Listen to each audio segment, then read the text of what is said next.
അതിനുള്ള ആയുസ് നീ കൊടുക്കണം നാഥ, അതിനുള്ള എല്ലാ തൗഫീഖ് നീ കൊടുക്കണം നാഥ. എല്ലാ അപകടങ്ങളെ തൊട്ട്, ആപത്തുകളെ തൊട്ട്, വിപത്തുകളെ തൊട്ട്, കഠിനമായ രോഗങ്ങളെ തൊട്ട് എന്റെ ഈ പൊന്നുമോനെയും ഇവന്റെ മാതാപിതാക്കളെയും നീ കാത്തുരക്ഷിക്കണം നാഥ. ആഖിബത്ത് നന്നാക്കി മരിപ്പിക്കണം നാഥ. ഈ ദുആ നീ സ്വീകരിക്കണം നാഥ. ബിഹഖി നബിയിക മുസ്തഫ മുഹമ്മദിൻ സല്ലല്ലാഹു അലൈഹി വസല്ലം. പേര് കൊടുത്തോമനെ ഒന്ന് ബന്ധപ്പെടാൻ. എന്താ പേര്? എവിടാ വീട്? കാലെടുക്ക പഞ്ചായത്ത്, തങ്ങടനാട്. ആരിസ് എന്ന പൊന്നുമോൻ ശ്രീധനം വാങ്ങാതെ എന്താ എന്റെ ജോലി? എന്താ? ഫർണിച്ചറിന്റെ ബിസിനസ്. അല്ലാഹുവേ എന്റെ ഈ പൊന്നുമോന് നീ തൗഫീഖ് ചെയ്യണം തമ്പുരാനെ. അല്ലാഹുവേ എന്റെ ഈ പൊന്നുമോന് സ്ത്രീധനം വാങ്ങാതെ കല്യാണം കഴിക്കാമെന്ന വാക്ക് പാലിക്കാൻ ഒഴുകട്ട മക്കളെ, സ്റ്റേജിലേക്ക് ഒഴുകട്ട മക്കളെ, ഈ രാത്രി അത്ഭുതകരമായ രാത്രിയാകട്ടെ. ഇത് അല്ലാഹുവിന്റെ ഹബീബിന്റെ ഫൈലുള്ള രാത്രിയാണ്. ഹബീബായ നബിയുടെ തിരുനോട്ടമുള്ള രാത്രിയാണ്. ഈ രാത്രിയിൽ ഇവിടെ എന്റെ പ്രിയപ്പെട്ട ഉസ്താദുമാര്, ആലിമീങ്ങള്, സാദാത്യങ്ങള്, നൂറുകണക്കിന് ആയിരക്കണക്കിന് മുഅ്മിനീങ്ങൾ ആമീൻ പറയുന്ന രാത്രിയാണ്. സ്ത്രീധനം വാങ്ങാതെ കല്യാണം കഴിക്കാൻ അല്ലാഹുവേ എന്റെ ഈ പൊന്നുമോന് നീ തൗഫീഖ് ചെയ്യണം നാഥ. എന്റെ ജീവിതത്തിൽ ബർക്കത്ത് ചെയ്യണം നാഥ. സ്വാലിഹത്തായ സത്വൃത്തയായ ഒരു പെൺകുട്ടിയെ നീ കൊടുക്കണം നാഥ. ജീവിതം മൊത്തം ഹൈറാക്കണം നാഥ, സന്തോഷമാക്കണം നാഥ. അല്ലാഹുവേ എന്റെ ഈ പൊന്നുമോന് ദീനനുസരിച്ച് ജീവിച്ച് ആഖിബത്ത് നന്നായി മരിക്കാനുള്ള ഭാഗ്യം നീ കൊടുക്കണം നാഥ. അവന്റെ കൈ കൊടുത്തു വിട്ടതാ എനിക്ക് തരാൻ വേണ്ടിയിട്ട്. എന്തായാലും വെച്ചു. ഷെരീഫ് എവിടാ വീട്? മതിയെടുക്ക ഷെരീഫ് എന്ന പൊന്നുമോൻ. അല്ലാഹുവേ നീ തൗഫീഖ് ചെയ്യണം തമ്പുരാനെ. സഹോദരങ്ങളെ, മക്കളെ കൈപിടിച്ച് കൊണ്ടുവാ. എന്റെ പൊന്നുമോനെ കൊണ്ട് എത്ര വർഷം കഴിഞ്ഞാലും ഞാൻ സ്ത്രീധനം വാങ്ങാതെ കല്യാണം കഴിപ്പിക്കുമെന്ന് പറയാൻ, അള്ളാഹ്ക്ക് ഇഷ്ടപ്പെട്ട സ്വാലിഹത്തായ ഒരു പെണ്ണിനെ കിട്ടുമെന്ന് പറയാൻ, അല്ലാഹുവേ എന്റെ ഈ പൊന്നുമോന് സ്വാലിഹത്തായ ഒരു പെണ്ണിനെ കൊടുക്കണേ നാഥ. അല്ലാഹുവേ ജീവിതം സന്തോഷത്തിലാക്കണേ നാഥ. അല്ലാഹുവേ നന്നായി ജോലി ചെയ്ത് കുടുംബം പോറ്റാനുള്ള തൗഫീഖ് നീ കൊടുക്കണേ നാഥ. അതിനുള്ള ആരോഗ്യം കൊടുക്കണേ നാഥ, ആയുസ് കൊടുക്കണേ നാഥ. എല്ലാ ഖൈറും ബർക്കത്തും റഹ്മത്തും നീ പ്രദാനം ചെയ്യണം നാഥ. ഈ ദുആ നീ സ്വീകരിക്കണം നാഥ. എന്താ പേര്? ഷാഹുൽ ഹമീദ്. അല്ലാഹുവേ നീ തൗഫീഖ് ചെയ്യണം തമ്പുരാനെ. ഈ പൊന്നുമോനൊരു സ്വാലിഹത്തായ പെണ്ണിനെ കൊടുക്കണം തമ്പുരാനെ.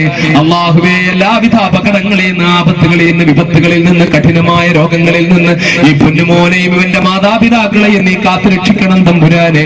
അല്ലാഹുവേ ദീനനുസരിച്ച് ജീവിച്ച് ഈമാനോടെ ആഖിബത്ത് നന്നായി മരിക്കുന്നവര് എന്റെ ഈ പൊന്നുമോനെയും കുടുംബത്തെയും നീ പെടുത്തണം തമ്പുരാനെ. എന്താ പേര്? മുഷ്താഖ്. അല്ലാഹുവേ എന്റെ ഈ പ്രിയപ്പെട്ട പൊന്നുമോന്റെ ജീവിതത്തിൽ ബർക്കത്ത് ചെയ്യണം നാഥ. സ്വാലിഹത്തായ സമൃദ്ധയായ ഒരു പെണ്ണിനെ കല്യാണം കഴിക്കാനുള്ള സൗഭാഗ്യം കൊടുക്കണം നാഥ. അല്ലാഹുവേ ജീവിതത്തിൽ ആഫിയത്ത് കൊടുക്കണം, റഹ്മത്ത് ചെയ്യണം, ബർക്കത്ത് ചെയ്യണം, നിഅമത്ത് ചെയ്യണം. ജീവിതം മൊത്തം സന്തോഷത്തിലാക്കണം. ദീനനുസരിച്ച് ജീവിച്ച് ഈമാനോടെ മരിക്കാനുള്ള ഭാഗ്യം ഈ പൊന്നുമോന് കൊടുക്കണം തമ്പുരാനെ. ഇവിടെ വീട് ഉസങ്കടി. വാമോനെ പെട്ടെന്ന് വാ. അബ്ദുൽ ബഷീർ. അല്ലാഹുവേ എന്റെ ഈ പ്രിയപ്പെട്ട പൊന്നുമോന്റെ ജീവിതത്തിൽ ബർക്കത്ത് ചെയ്യണം നാഥ. കുടുംബത്തിൽ ബർക്കത്ത് ചെയ്യണം നാഥ. സ്വാലിഹത്തായ സദ്വൃത്തയായ ഒരു പെണ്ണിനെ കൊടുക്കണം നാഥ. ഈമാനോടെ ജീവിക്കാൻ, ഈമാനോടെ മരിക്കാൻ, എല്ലാ അപകടങ്ങളിൽ നിന്ന്, ആപത്തുകളിൽ നിന്ന് രക്ഷപ്പെടാൻ നീ തൗഫീഖ് ചെയ്യണം നാഥ. ആഖിബത്ത് നന്നാക്കി മരിപ്പിക്കണം നാഥ. വേഗം വേഗം. എന്താ പേര്? മുസ്തഫ. എവിടാ വീട്? എവിടെ? മുഗു. സ്ഥലപ്പേരൊക്കെ കേൾക്കാൻ ബുദ്ധിമുട്ടുള്ള. എന്റെ എന്താ പേര്? മുസ്താഖ് എന്ന ഈ മുസ്തഫ എന്ന ഈ പൊന്നുമോന് സ്വാലിഹത്തായ പെണ്ണിനെ കൊടുക്കണം നാഥ. ജീവിതം സന്തോഷത്തിലാക്കണം നാഥ. അപകടങ്ങളെ തൊട്ട്, ആപത്തുകളെ തൊട്ട്, വിപത്തുകളെ തൊട്ട് നീ കാത്തുരക്ഷിക്കണം നാഥ. ഈ ദുആ നീ സ്വീകരിക്കണം നാഥ. എന്താ പേര്? ഇബ്രാഹിം. കാസർഗോഡ് ജില്ലയുടെ ചരിത്രം തിരുത്തി കുടിക്കട്ടെ.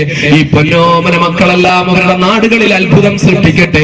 ഒരു നയാ പൈസയുടെ സ്വർണം പോലും വാങ്ങാതെ, ഒരു രൂപ പോലും വാങ്ങാതെ, സ്ത്രീധനം വാങ്ങാതെ കല്യാണം കഴിക്കാനുള്ള ഈ തീരുമാനം റഹ്മാനെ പൊന്നുമോന്റെ ജീവിതത്തിൽ ബർക്കത്ത് ചെയ്യണേ നാഥ. ജീവിതം സന്തോഷകരമാക്കണേ നാഥ. സ്വാലിഹത്തായ ഒരു വധുവിനെ കൊടുക്കണേ നാഥ. അപകടങ്ങളെ തൊട്ട് ആപത്തുകളിലേക്ക് പോകില്ലെന്ന് തീരുമാനിക്ക്. ഇനി ഒരിക്കലും സിനിമറ്റിക് ഡാൻസ് കാണാൻ പോവില്ലെന്ന് തീരുമാനിക്ക്. ഇനി ഒരിക്കലും വീടിന്റെ ഭിത്തിയിലെ സച്ചിൻ തെണ്ടുൽക്കറുടെ ഫോട്ടോ ഒട്ടിക്കില്ലെന്ന് തീരുമാനിക്ക്. ഇനി ഒരിക്കലും മൊബൈൽ ഫോണിന്റെ വാൾപേപ്പറിൽ കാവ്യ മാധവന്റെ ഫോട്ടോ ഇടില്ലെന്ന് തീരുമാനിക്ക്. അല്ലാഹുവിന്റെ ഹബീബുമായി ഖൽബ് ബന്ധിപ്പിക്ക്. ഹബീബിനെ ഇഷ്ടപ്പെട്ട് തിയേറ്ററുകളോട് വിട പറ മക്കളെ, അനാവശ്യ കളിക്കളങ്ങളോട് വിട പറ മക്കളെ. അമേരിക്ക അല്ലെങ്കിൽ ഏതെങ്കിലും രാഷ്ട്രത്തിൽ അന്താരാഷ്ട്ര ഫുട്ബോൾ മത്സരം തുടങ്ങുമ്പോൾ അതിലെ താരത്തിന്റെ തല പോലെ മുടിമുട്ടയടിക്കുന്ന ചെറുപ്പക്കാരാ, മമ്മൂട്ടി മീശയുടെ അല്പം താഴേക്ക് കൊണ്ടുവരുമ്പോ അതുപോലെ മീശ വെക്കാൻ ശ്രമിക്കുന്ന ചെറുപ്പക്കാരാ, ബൈക്കിലെ പെട്രോളിന്റെ കൂടെ കുറച്ച് ഡീസലോ മണ്ണെണ്ണയോ കൂടി ചേർത്തുകൊണ്ട് ശബ്ദമുണ്ടാക്കി ബൈക്ക് രപ്പിച്ച് നടക്കുന്ന ചെറുപ്പക്കാരാ, മൊബൈൽ ഫോണിന് മെമ്മറി കാർഡ് ഇട്ടുകൊണ്ട് അറിയണം ഒരു സംഭവം. ഇന്നലെ വിനീതനായ ഞാന് പല വീടുകളിലും കയറി ഇറങ്ങിപ്പോയ കൂട്ടത്തില് എന്റെ കൂടുള്ള സഹോദരങ്ങളിൽ ഒരാളെന്നോട് പറയുന്ന, ഒരു വീട്ടിൽ ദുആ ചെയ്തുകൊണ്ടിരിക്കുമ്പോഴൊരു മുസ്ലിം ചെറുപ്പക്കാരൻ കുറച്ച് അകലോട്ട് മാറി നിൽക്കുകയാ. അവന് ദുആയിലൊന്നും വലുതായിട്ട് പങ്കെടുക്കുന്നില്ല, അവൻ മൊബൈൽ നോക്കിക്കൊണ്ടിരിക്കുകയാ.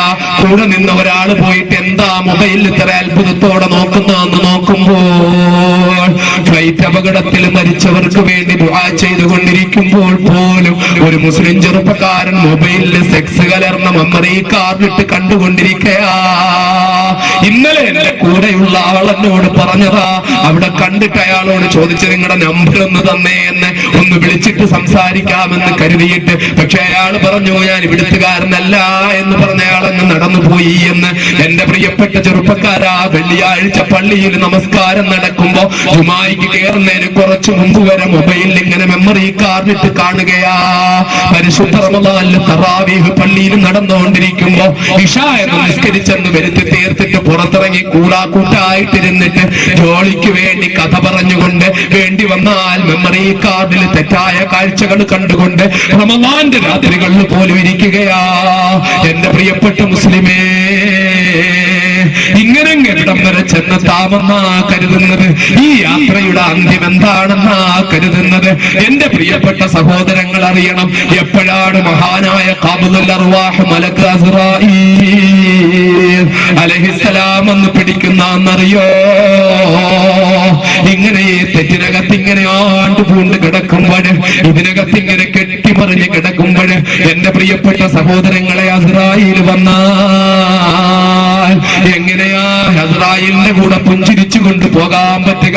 അസ്റായീൽ വരുമ്പോ എന്തേ അസ്റായീലേ നമുക്ക് പോകാം, ഞാൻ റെഡിയാണെന്ന് പറഞ്ഞു പോകാൻ പറ്റുന്ന അവസ്ഥയുണ്ടോ?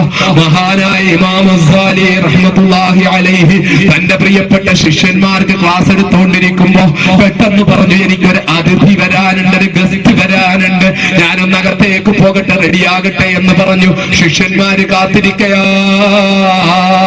കുറെ കഴിഞ്ഞിട്ടും അതിഥിയെ കാണുന്നില്ല, ഇമാം ഗസാലി ഇറങ്ങുന്നുമില്ല.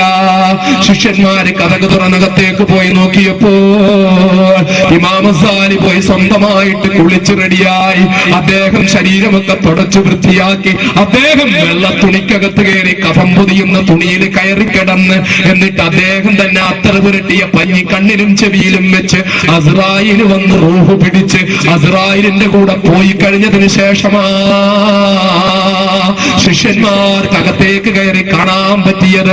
അസ്റായീൽ വന്ന് വിളിക്കുന്നതിന് മുമ്പ് കാത്തിരിക്കാൻ. അസ്റായീൽ വരുമ്പോ വാ പോകാമെന്ന് പറഞ്ഞു പോകാൻ.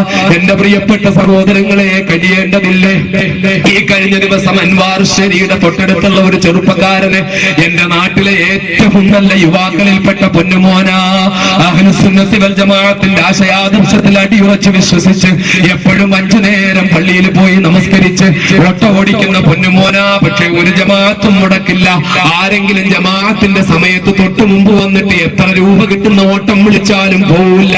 അവൻ അവിടെ ഇട്ടിട്ട് പള്ളിയിൽ പോയി ജമാഅത്തായി നിസ്കരിച്ചിട്ട് പിന്നെ കിട്ടുന്ന ഓട്ടം മതി. എപ്പോഴും സ്വലാത്താണ്, സ്വലാത്താണ്, ദിക്റാണ്. ആ പൊന്നുമോന് അവന്റെ വാപ്പ ഗൾഫിൽ വെച്ചിട്ട് അവന്റെ ഉപ്പ മരിച്ചുപോയി. അവനൊരു പെങ്ങളാണുള്ളത്.